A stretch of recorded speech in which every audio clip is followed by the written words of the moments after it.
Que no, yo tengo anteojos para ver de lejos y para ver de cerca, porque los binoculares me tropiezo, entonces me pongo al revés. ¿Qué todavía está Nacho Mier? Nacho,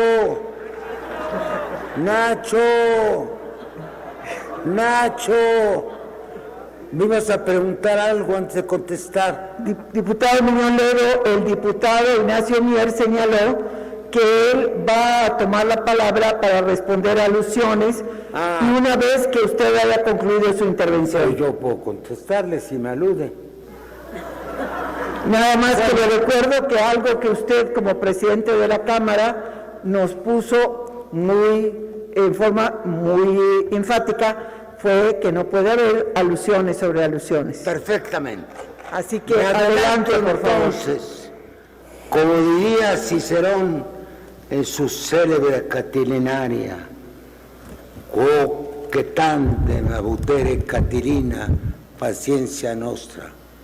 Te pregunto, Nacho, ¿por qué me tienen el borde de la renuncia del partido?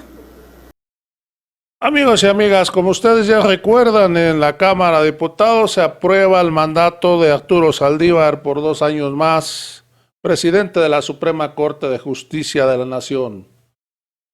Allí se consumó una traición hacia el presidente López Obrador, hacia los diputados de Morena, hacia el coordinador de la bancada de Morena. El diputado Muñoz Ledo arremete contra todos ellos. Los diputados de la oposición mañosamente le hacen preguntas a modo, e inclusive antes de hacerle la pregunta le dan coba. Lo llenan de halagos. Estos señores sí que saben manipular al diputado Porfirio Muñoz Ledo.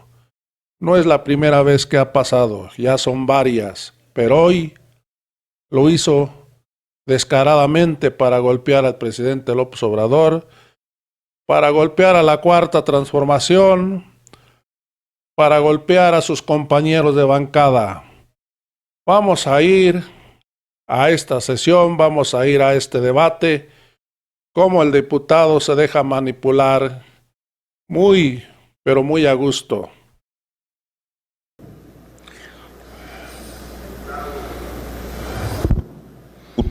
Diputado Muñoz Ledo, con admiración y respeto. Muchas gracias, igualmente. Hemos tenido en debates evidentes diferencias, pero también con la misma evidencia nos ha unido la defensa por las instituciones.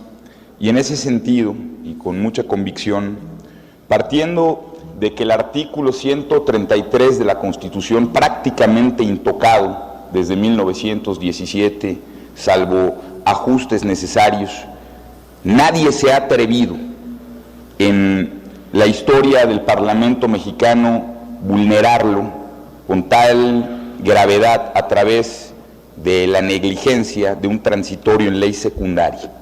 Este es, Porfirio, un grave ataque a la división de poderes. Este es una evidente ataque y decadencia democrática en nuestro país. Este es una afrenta al ejercicio de control constitucional que debemos de tener y por lo tanto un ataque a la soberanía de las entidades federativas, porque con este fraude, burlando a la Constitución, no se toma entonces la opinión que se tiene. Y pregunto por último, Porfirio, si esto llegara a ser texto constitucional, ¿consideras que este sería el inicio de la decadencia constitucional más importante que haya vivido México desde 1917? Lo pregunto con esa convicción porque hay quienes piensan en su partido que el pasado... El partido ya me he cargado. No, pero hay quienes piensan que este es un pasado inmediato y no han visto que de 1917 a la fecha estamos teniendo una dualidad en el debate y una historia que estamos negando todos los mexicanos. Muchas gracias por tu respuesta.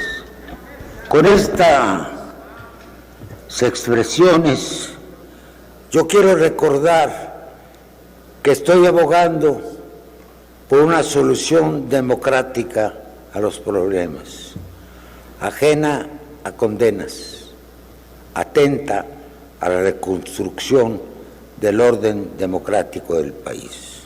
Y quiero recordar que esas instituciones no las ha construido un solo partido.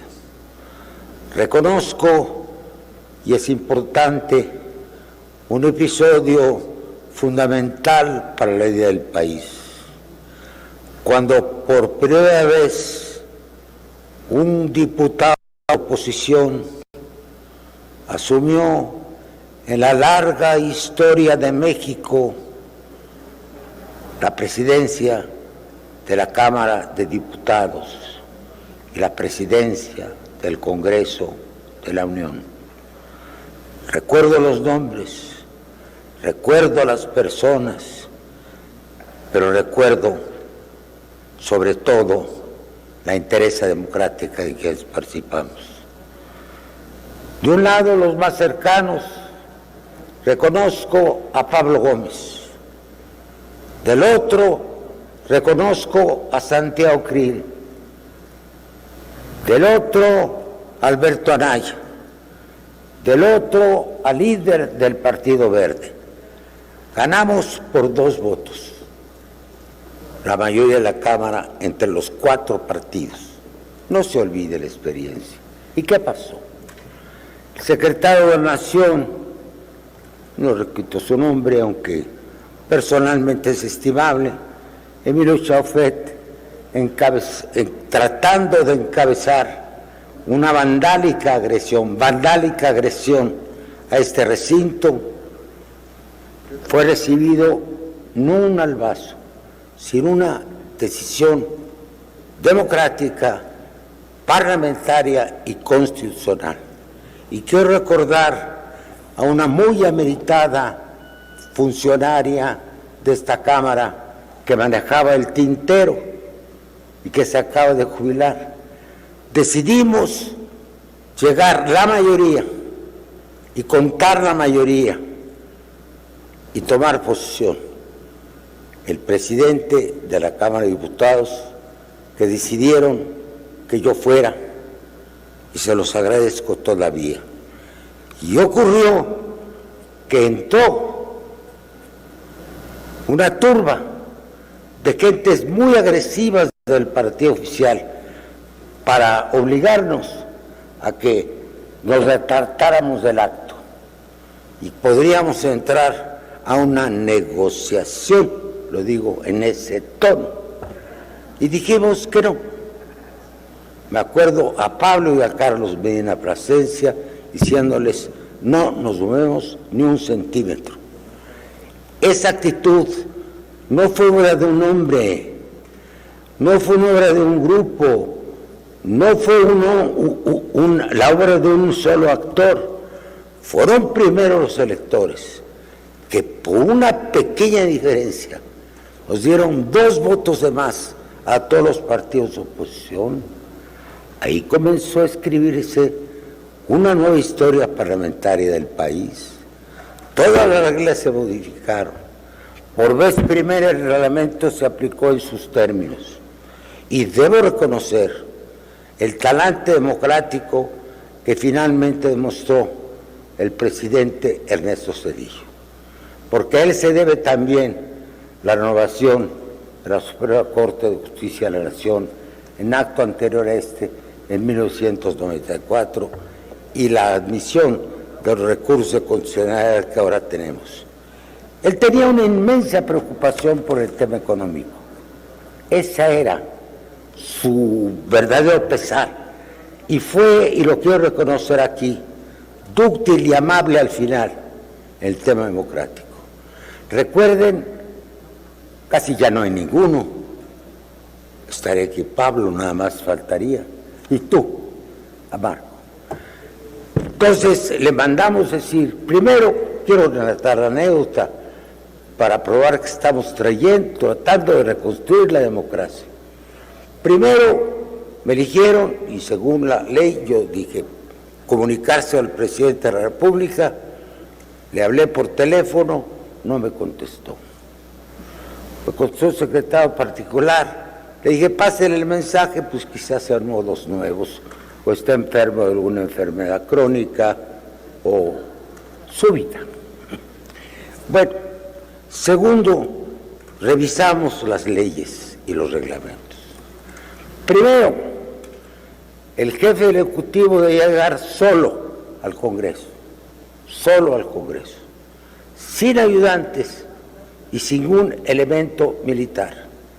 Le hablé al director del Colegio Militar y le dije, perdone usted, señor director general, pero pues no pueden ustedes estar aquí armados.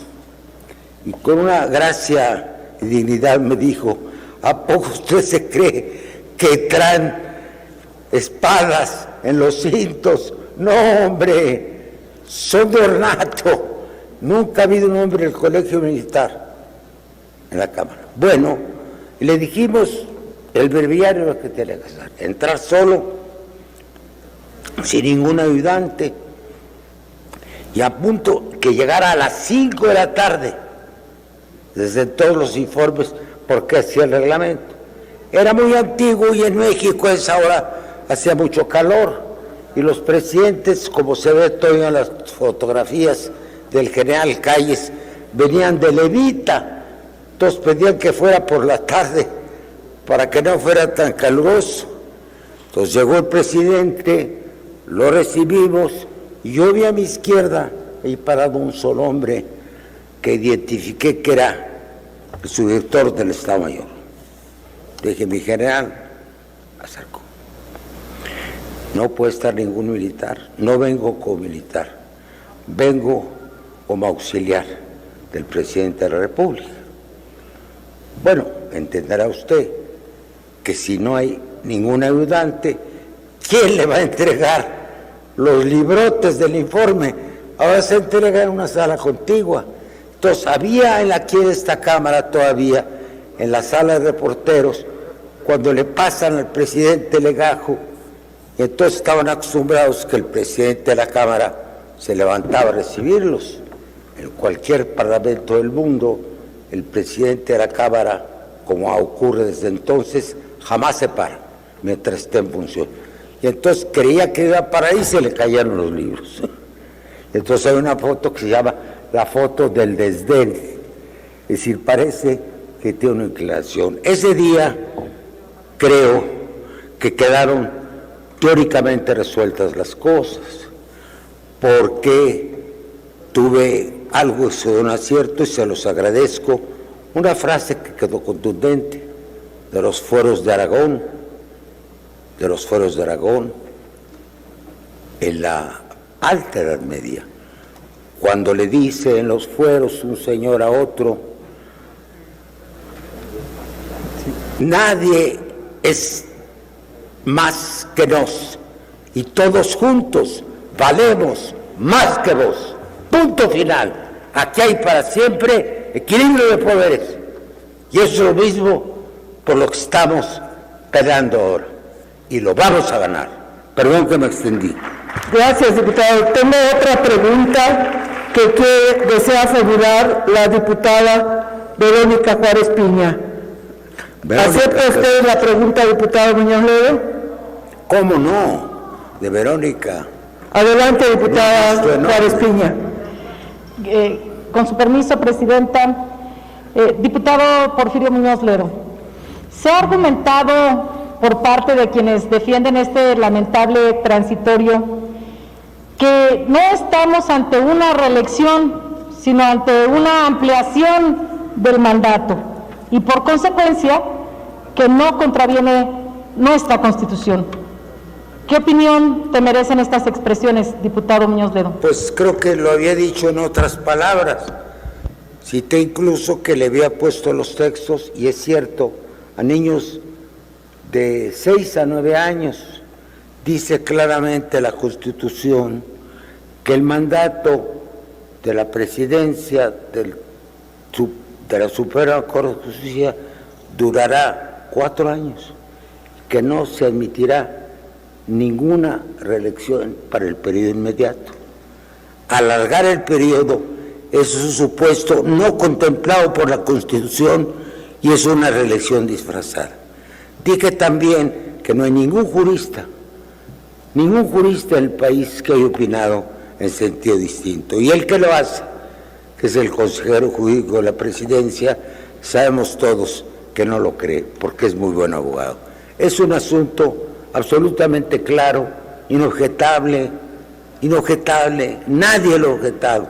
He organizado programas de televisión, he hecho muchas audiencias públicas estos días en México y en el extranjero, con moderación cuando es al extranjero, debo decirlo, quizá porque fui diplomático, cosa que no me deshonra.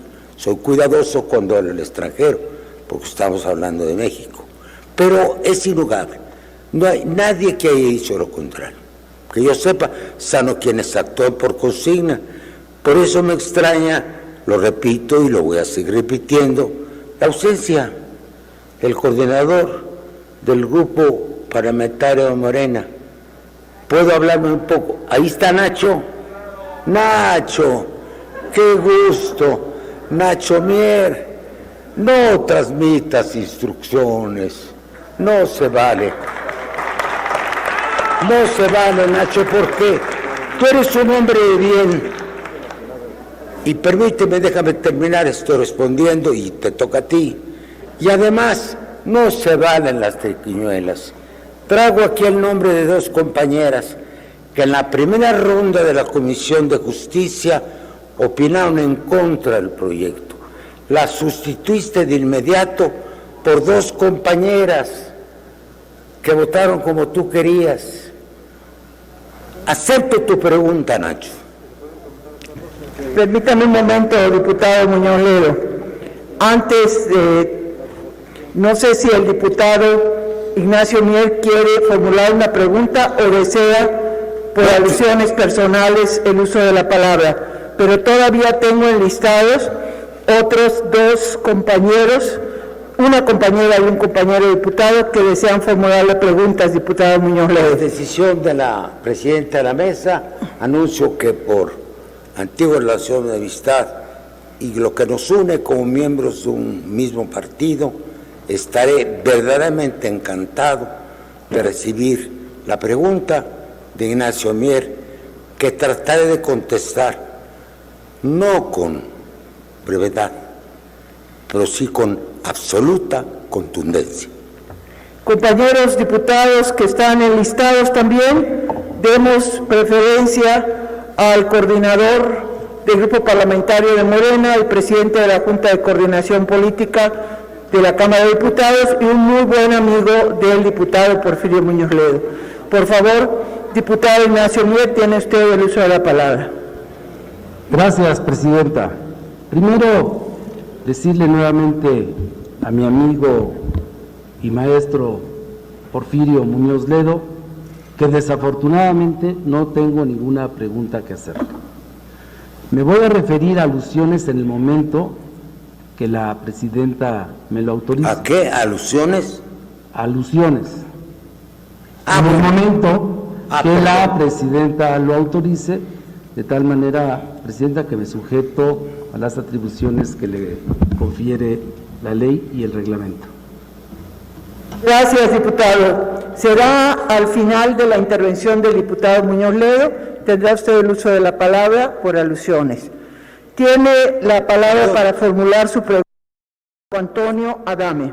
Marco Antonio, a tus órdenes.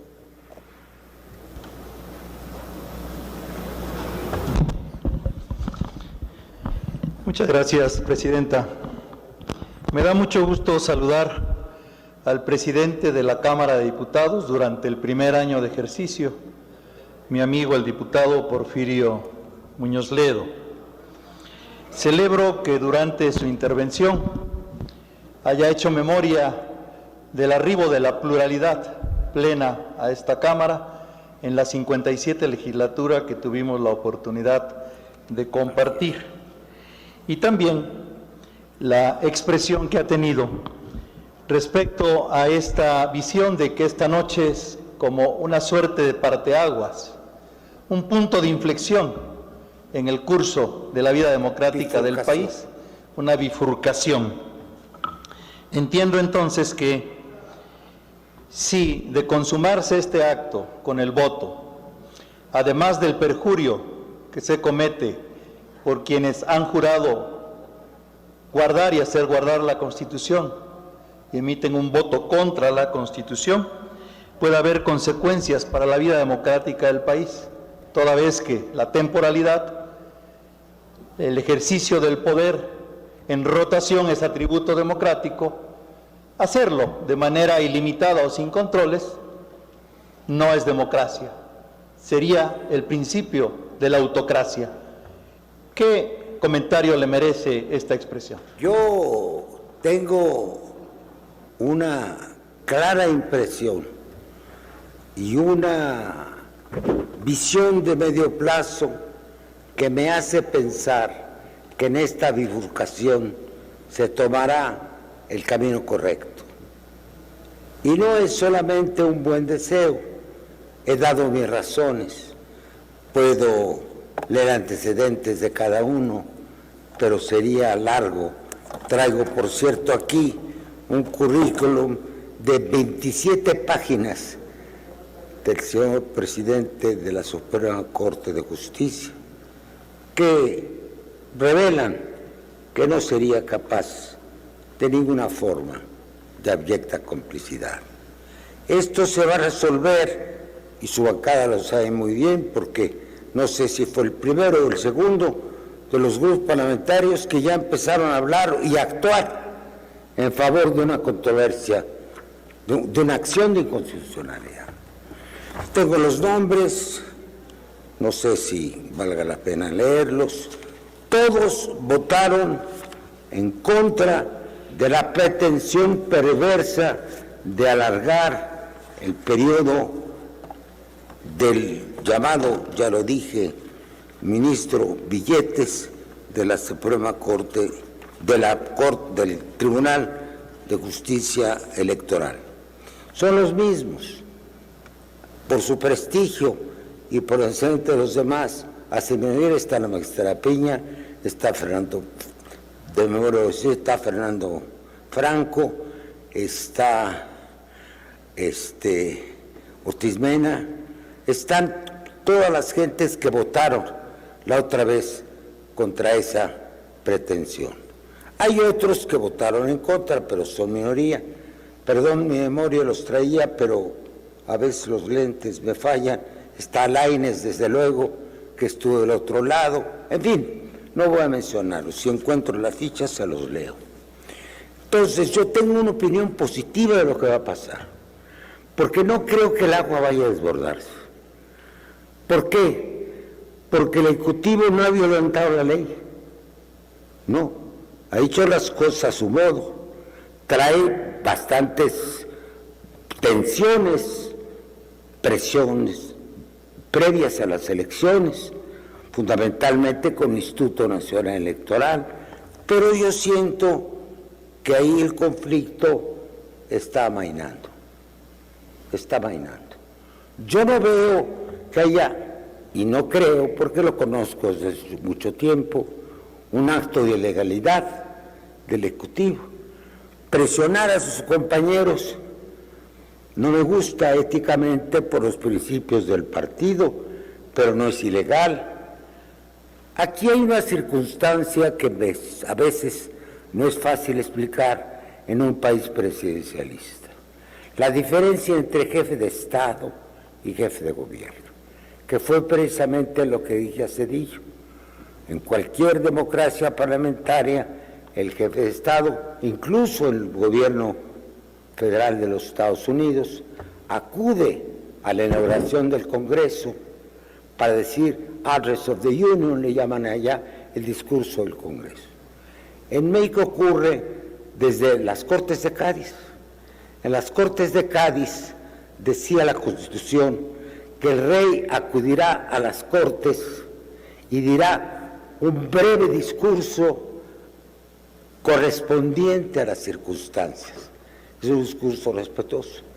Por eso le pedí respetuosamente a Ernesto Zedillo, presidente, Le dije, ya trajo usted su discurso, ahora vuelva como jefe de gobierno a responder, porque no se vale que no responda el Ejecutivo y mande a las dependencias del Ejecutivo a responder por un informe.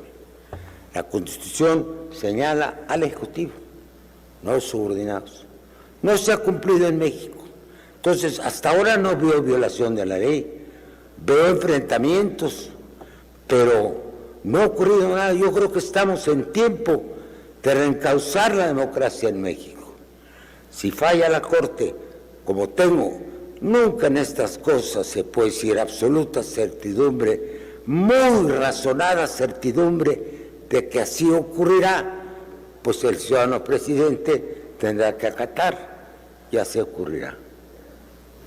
Y los gritos y sombrerazos se irán allanando. No digo que en otro momento de la vida del país, si se vuelven a tensar las circunstancias, vuelva a haber gritos y sombrerazos. Los hay en toda democracia, pero no salgamos de los cauces de la ley. Es lo que quiero decirles. Muchas gracias. Diputado Muñoz Ledo, hay una pregunta más por parte de la diputada Marta Tagle. ¿La acepta usted? No te había reconocido, Marta, rebelde. Adelante, diputada Marta Tagle, y anoto al diputado Juan Carlos Romero Hicks también. Gracias, presidenta. De verdad agradezco mucho estar escuchándote, diputado Porfirio Oye, no Muñoz te Ledo. oigo, Marta. Aquí estoy. No te quitas para nada el antifaz. Pues es que habemos muchos por acá. Bueno, Pero cuida para que tu me salud. escuches mejor me lo voy a quitar. Bueno, gracias. Además te favorece. Diputado, de verdad agradezco mucho poder escucharte. Gracias, Marta. Escuchar en primera voz la historia del México reciente y que nos digas y que ilustres este pleno, que la democracia en este país se ha construido a muchas manos y desde muchos lugares. Y eso es importante que lo escuchemos todos y que lo recordemos siempre, porque tenemos que seguir construyendo la democracia entre todos y poner la voluntad para hacerlo. Y por eso quiero hacerte rápidamente dos preguntas. Una, para conocer tu opinión con aquellos que han venido a argumentar que esta reforma es parecida justamente a aquella que presentó Ernesto Zedillo al Poder Judicial, argumentando que si él puso una corte a modo, ¿por qué no pueden hacerlo ahora? Y la segunda pregunta tiene que ver con la certidumbre que has manifestado al decir que no crees que esta reforma sea avalada por la Suprema Corte de Justicia de la Nación.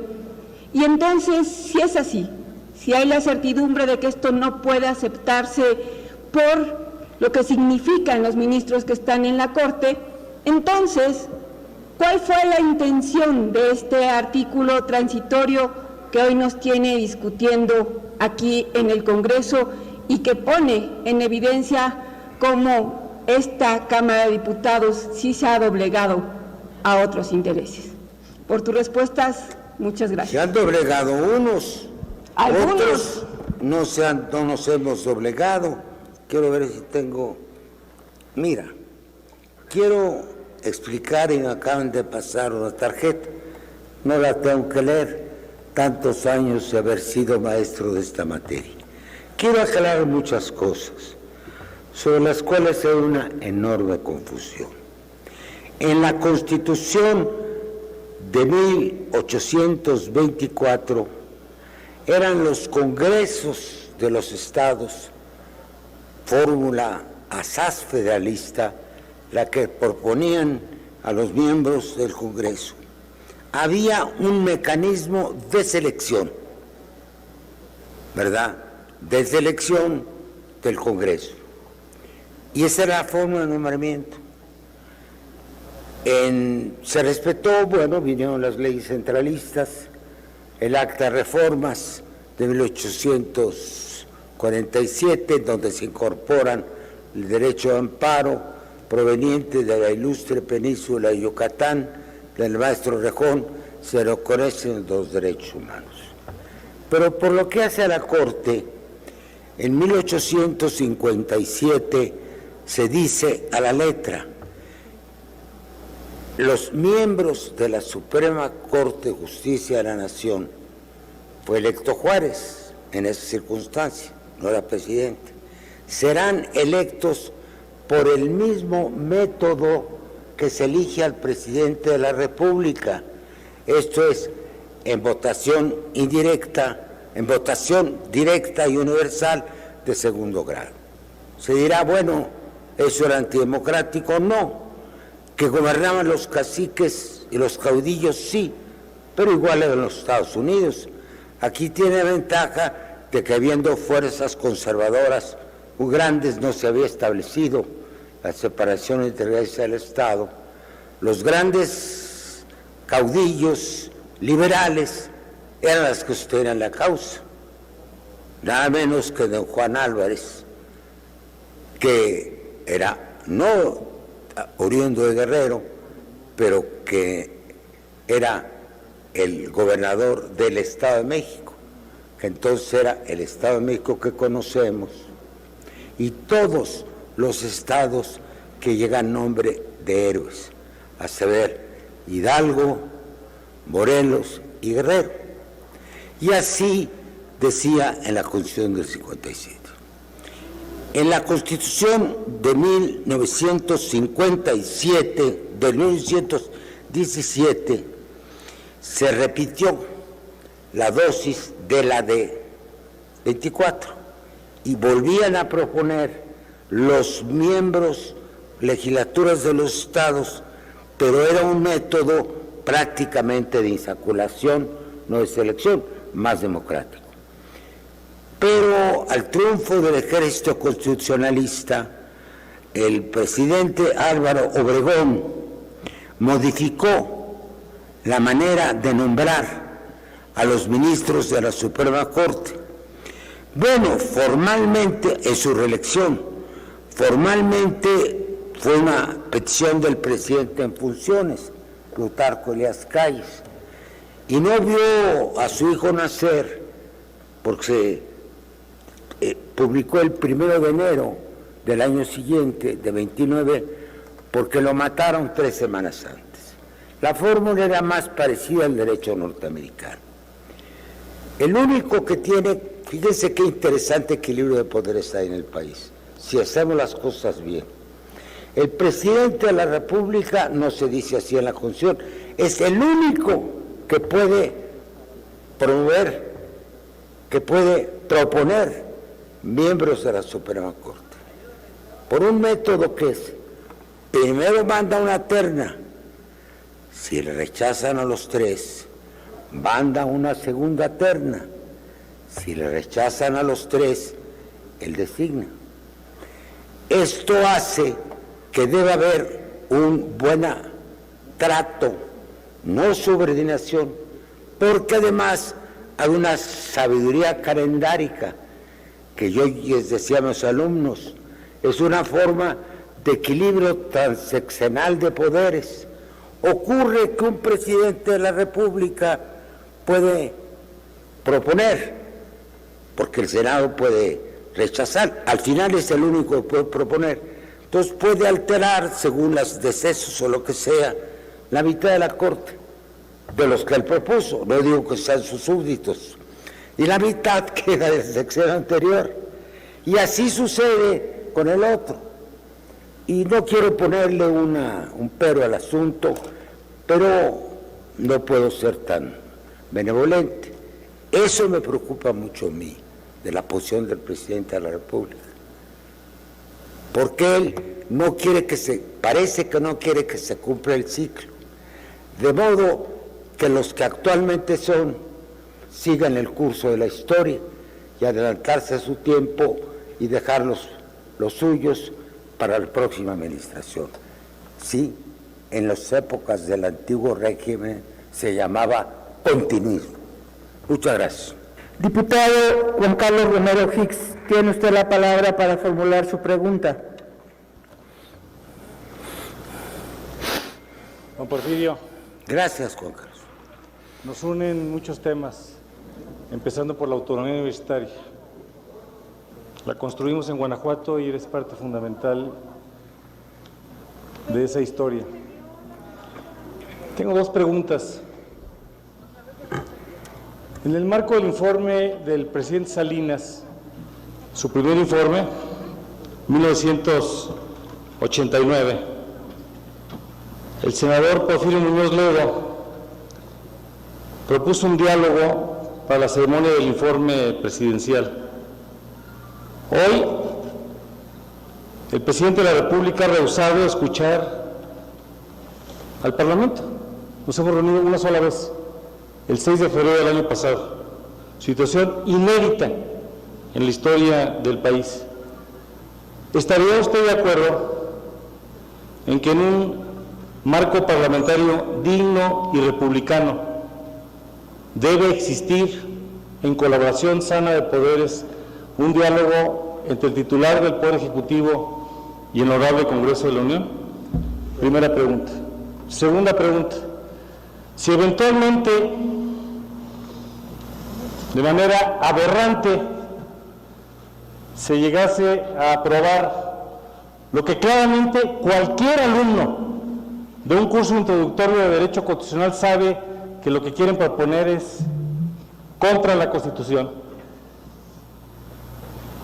y usted ha establecido que quienes voten así lo harían con perjurio, y en este mismo recinto el presidente de la República protestó guardar y hacer guardar la cuestión política del país y las normas que de ella emanen. Incurrió el presidente de la República en perjurio, y si no observa, es decir, si no veta y promulga esta reforma absurda, ¿sería un acto de corrupción? Bueno, es una pregunta de muchas facetas. Primero me preguntas si es correspondiente al derecho vigente en México que se cometa perjurio. Yo te digo que no. Pero antes de eso, porque no hay complicidad de por medio, pero sí amistad y respeto mutuo, quiero contar una anécdota. Siendo yo candidato en 1988 al Senado de la República, con un gran control todavía del antiguo régimen de las universidades públicas, tuvimos dos actos extraordinarios. No me dejaban entrar a las universidades públicas, ni Ifigenia ni a mí. La Universidad Nacional no quisimos provocar una serie de incidentes, es muy delicado, pero los estudiantes de Derecho nos hicieron una especie de círculo muy grande, alrededor del campus, hicieron un auditorio provisional. Ese movimiento lo encabezó una compañera nuestra, Lorena Villavicencio. La quiero rendirle homenaje. Pero otro lo encabezó mi amigo Juan Carlos. Ocurre que llego a la Universidad de Guanajuato. Para mi sorpresa, hay apertura de la universidad, pero para mi mayor sorpresa, el rector de la universidad está sentado en la primera fila al frente del orador. La democracia necesita demócratas, donde quiera que estén. Sin demócratas no hay democracia. Cualquiera que sea su ideología, eso hace funcionar a los órdenes constitucionales del mundo. Muchas gracias.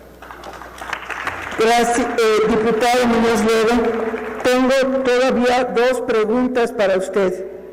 Voy a pedirles, en aras del tiempo y del cansancio físico que representa estar parado por más de una hora, voy a solicitar que formulen una tras otra las preguntas y que usted proceda a responderlas.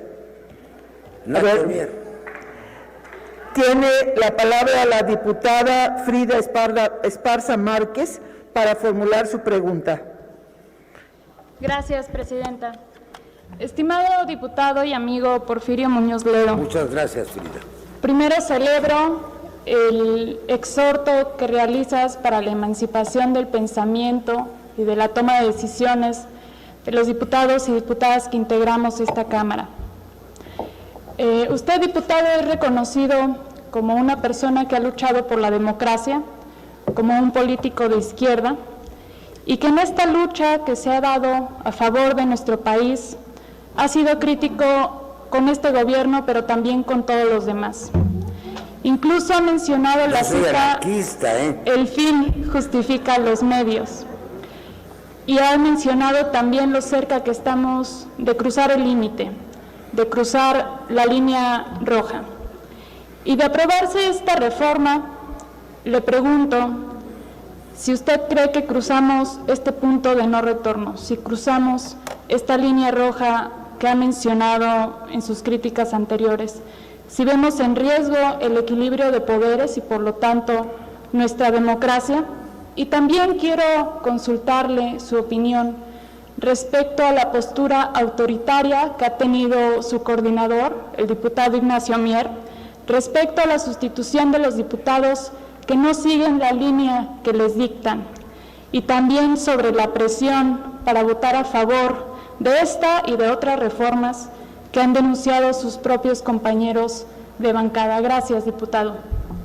Permítame un momento, diputado Muñoz Ledo. Voy a pedirle a la diputada Lili Fabiola de la Rosa que formule su pregunta y que usted, diputado Muñoz Ledo, haga favor de responder ambas. Adelante, diputada Lili Fabiola. Pero perdón, se me van a olvidar, no tome nota. ¿Por qué no me dejan contestarle a Frida? A ver, yo no tengo ningún inconveniente si usted, diputado Muñoz Ledo, puede continuar respondiendo a las preguntas. Si usted prefiere, conteste esta y después la diputada Lili Fabiola formula la suya. Señora Presidenta, le explicaré al final por qué deseo contestar. ¿Quién es? Permítame un momento, diputado Muñoz Ledo, yo me hago... En un parlamento se habla, no se grita. Alguien quiere dirigirse a mí, yo le contesto.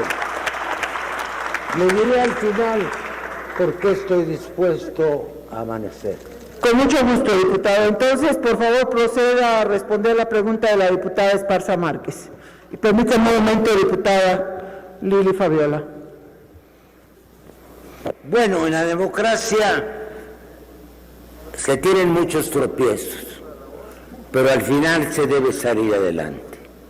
Tú afirmas que soy un crítico permanente de las personas, de los actores políticos. No es exactamente cierto. Mantengo mi pensamiento crítico, pero tampoco soy lo que se llama en la jerga popular un pertinaz criticón. Eso se vuelve contra su autor. No, he alzado mi voz crítica cuando creo que es necesario. Yo aprendí en la diplomacia algo que no sabía. Un avesado compañero mío de Lides, muy experimentado, me iba a levantar, sobre todo en el Consejo de Seguridad, y me dijo: estimado Porfirio, nunca hable usted antes de que hablen los demás, porque a lo mejor le dan la razón y entonces es mejor que los demás se lleven mi razón a que yo afrente la de los demás. Así es. No es cierto que haya practicado yo en el sentido peyorativo la crítica. En esta intervención mía, creo incluso no haber escatimado elogios para personajes de la vida nacional que en un momento determinado actuaron de una manera correcta. En cuanto a la pregunta sobre la conducta del coordinador de mi grupo parlamentario, pues prefería que la contestara él. Si no lo hace, pues yo le daré la mía. Por favor, la compañera siguiente. Compañera Lili Fabiola, si es de la Rosa, si es tan amable de formular su pregunta. Muchas gracias, presidenta. Diputado, un gusto poder coincidir con usted esta noche.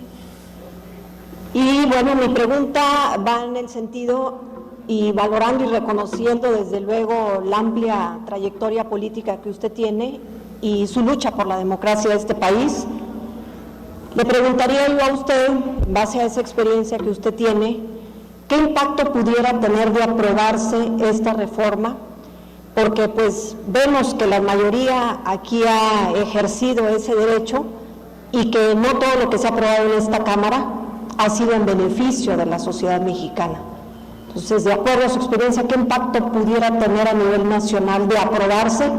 Y además, ¿qué impacto pudiera tener a nivel internacional una reforma como esta? Excelente pregunta, compañero. Te la voy a contestar. Esperaba, por favor, toma asiento. Si no tienes otra pregunta, muchas gracias por tu deferencia. Nadie hasta el momento se había referido al entorno mundial. México no es una isla. México tiene responsabilidades en el orden mundial.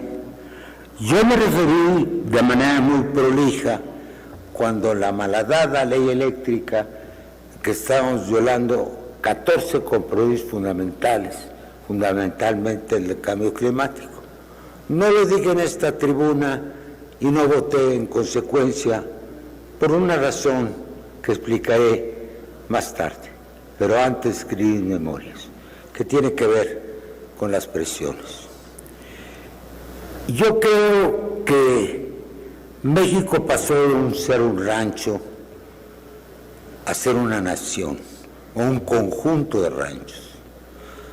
Nuestra desordenada y agreste geografía, la falta de densidad y cohesión demográfica, la ausencia de población en 3/4 partes del territorio nacional, desde San Luis hasta los Altos de Texas, de Colorado, California, de Nuevo México, hicieron que nos viéramos indemnes ante la agresión extranjera. Eso ya no es el México de hoy. Sabemos defendernos. México ha sido uno de los principales promotores del derecho internacional. No les daré una conferencia, pero usted sabe que sobre esto podría tener otra sesión. Yo quiero decir que para un embajador de México es muy difícil, y lo comenté ahora que hice un viaje al exterior con responsables, estar defendiendo cosas que son indefendibles. Yo representaba todavía al antiguo régimen, pero como ser una persona política, gozaba yo de una gran libertad de expresión. Hasta que un momento, algunos de mis damnificados, era la guerra de Centroamérica, estábamos a favor de los revolucionarios, comunicado franco-mexicano sobre El Salvador, por ejemplo, antes respeto a los gobiernos constituidos, como el que fue derrocado por Castillo Armas, de Castillo Armas. Entonces siempre hablábamos contra las dictaduras, hasta que un día un joven, que era mi amigo en lo personal, rebelde, no era en su actitud el representante de un gobierno totalitario, es un agente del elite diplomático país y un compañero embajador de México. ¿Me podría usted decir si México es en verdad una democracia? ¿Por qué nos critica a ustedes, a nosotros? ¿Por qué ve la paja en el ojo ajeno y no la viga en el propio? Hay un primer libro de una saga que voy a culminar este año, que se llama Compromisos. Ahí consta, yo era miembro de la Academia Mexicana de Derechos Humanos, antes, que presidió nuestro llorado amigo Rodolfo Tabenay. El primer discurso que dije en México, al llegar en la Academia de Derechos Humanos, dije, después de pasar esta horrible vergüenza, desde hoy lucharé por la democracia en México. No se vale ser luz de la calle y oscuridad de la casa. Eso no se vale. Ahora, en la actualidad, no crean que es tan fácil para un gobierno. No es que los norteamericanos que ya lo han intentado digan que ellos son la democracia perfecta y traten de imponerme sus propias fórmulas. Cada uno tiene su manera de construir la democracia, pero necesita bases elementales para sostener que es una democracia. Se pierde en el ámbito internacional más de lo que piensan. Yo siento, y lo digo sin detalles y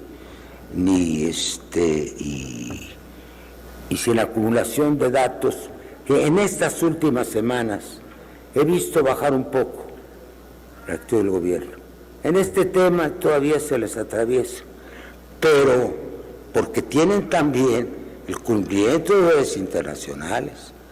Lucharon verdaderamente de una manera antiderecho convencional por el asunto eléctrico, que no querían inversiones extranjeras, y resultó que estamos ahora en manos de los Estados Unidos, porque el último de los acuerdos firmados les da preferencia en materia de inversiones extranjeras.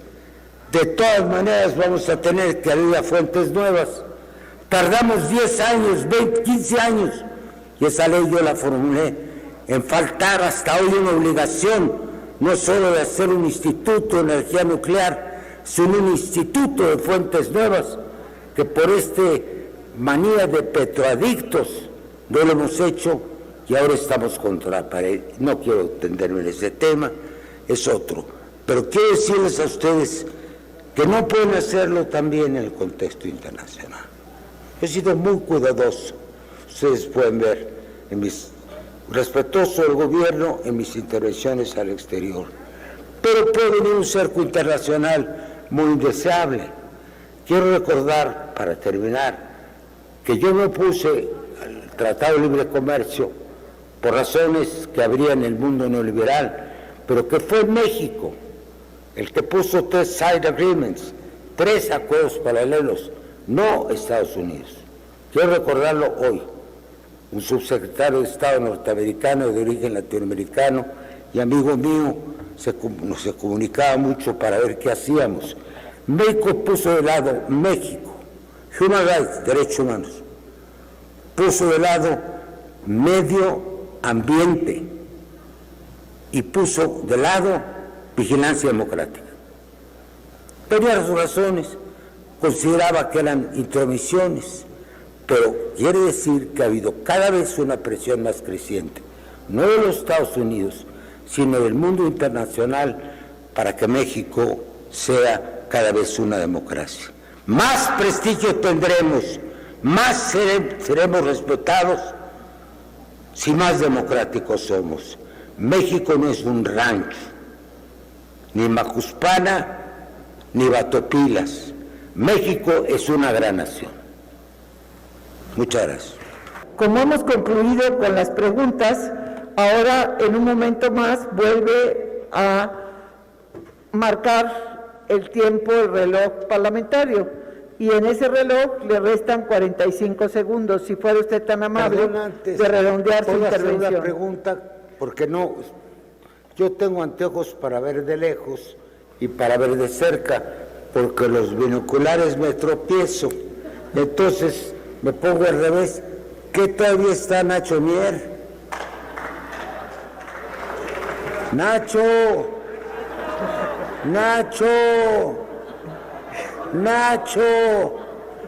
me ibas a preguntar algo antes de contestar. Diputado Muñoz Ledo, el diputado Ignacio Mier señaló que él va a tomar la palabra para responder a alusiones y una vez que usted haya concluido su intervención. Yo puedo contestarle si me alude. Nada más que le recuerdo que algo que usted como presidente de la Cámara nos puso en forma muy enfática fue que no puede haber alusiones sobre alusiones. Perfectamente. Así que adelante, por favor. Entonces, como diría Cicerón, en su célebre catilinaria, «Oh, che tandem abutere Catilina, paciencia nostra».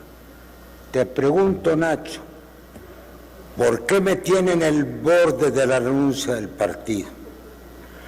¿Por qué me ofendieron y me dejaron cuando la campaña electoral de Morena, gastando cifras multimillonarias, el tribunal me acaba de dar la razón?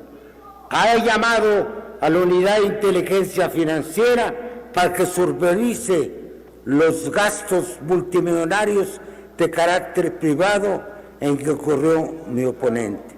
Eso no pudo ser ignorado por las autoridades superiores. Decía un mandatario del antiguo régimen: somos el país en que todo sale del palacio o todo regresa a palacio. ¿Por qué me negaron por unanimidad la comisión de elecciones del partido y ¿quién está gritando arriba? ¿Qué trajeron porra, Nacho? No eres de ese tipo. Permítame un momento, diputado Muñoz Ledo. Es parte de la democracia. Permítame un momento. A quien desee hacer una pregunta al orador, tiene abierto el micrófono si lo desea. Pero una vez más, como en otras ocasiones, atentamente solicitamos a quienes escuchan que lo hagan con el respeto que todas las oradoras, todos los oradores merecen. Adelante, diputado Muñoz Ledo. Presidenta, creo que viene de porras allá arriba. ¿Quién dice? ¿Quién habla? ¿Quién? Diputado Muñoz Ledo, su tiempo se ha excedido. No me dejan hablar, están gritando, compañera. Sí. Termino. Por favor. ¿Por qué, por unanimidad, hace unos días, la Comisión de Honor y Justicia del partido declaró que yo no podía ser electo? ¿Por qué han mentido diciendo que no me registré en tiempo?